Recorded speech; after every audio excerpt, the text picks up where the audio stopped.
चार सांप और लकड़हारा। पुराने समय की बात है, एक जंगल में चार सांप रहा करते थे। वो आपस में बहुत गहरे दोस्त थे। वो जंगल में खेलते रहा करते थे। वो इकट्ठे अपने भोजन के लिए जाया करते थे और जहाँ कहीं भी जाते इकट्ठे ही जाया करते थे। इनकी एकता की वजह से कोई भी इनके आसपास नहीं भटकता था। बहुत दिनों से एक लकड़हारा उन पर नज़र रखे हुए था। वो रोज़ाना जंगल जाकर लकड़ियाँ काटता और साथ में ये भी सोचता कि मैं किस दिन इन चारों सांपों से नागमणि हासिल करूँगा। अरे यार, अगर मैं ये नागमणि हासिल कर लूँ तो मुझे लकड़ियाँ काटने की तो ज़रूरत ही नहीं पड़ेगी। मैं इन नागमणियों से बहुत सारा धन कमा लूँगा और अमीर हो जाऊँगा।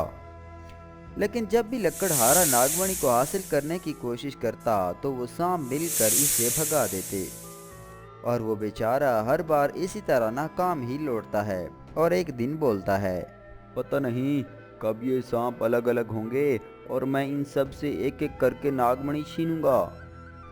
कुछ दिनों बाद फिर वही लकड़हारा जंगल में लकड़ियां काटने आता है और देखता है कि एक सांप अकेला सो रहा होता है।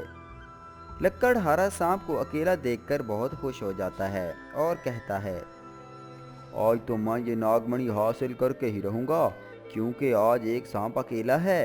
जैसे ही लकड़हारा सांप की तरफ बढ़ता है तो सांप के तीन साथी शिकार से वापस आ रहे होते हैं।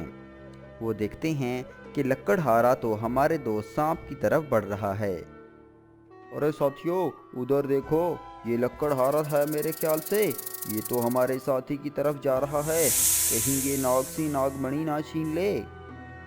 ये कहते ही नाग दौड़ पड़ते हैं। लकड़हारे की नज़र उन तीनों सांपों पर पड़ती है जो तेजी के साथ उसकी तरफ बढ़ रहे होते हैं।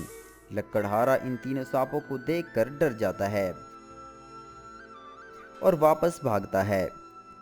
तभी सांप आपस में झगड़ने लगते हैं। एक सांप कहता है, तुम्हें पता ही नहीं चला, लकड़हारा तुम्हारे पास आ रहा था। अगर वो नागमणि चुरा लेता तो तुम्हारा क्या होता? सोया हुआ सांप बोलता है, ऐसे कैसे छीन ले जा।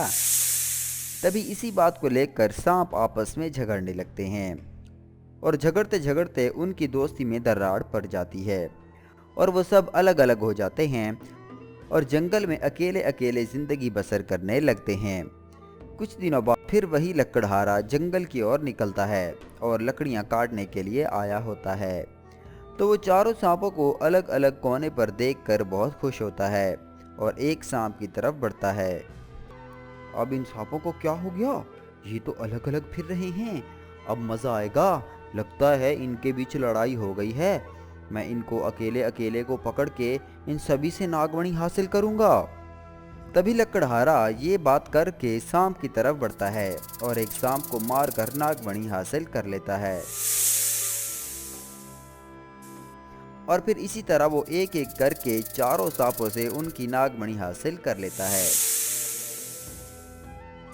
तो दोस्तों, इस कहानी से हमें ये सीख मिली कि इत्तेफाक में बरकत है। तो दोस्तों, ये थी हमारी अब तक की वीडियो। मज़ीद इसी तरह की इंटरेस्टेड वीडियोस देखने के लिए हमारे YouTube चैनल को ज़रूर सब्सक्राइब कीजिएगा और साथ में बेल आइकन को ज़रूर दबाइएगा।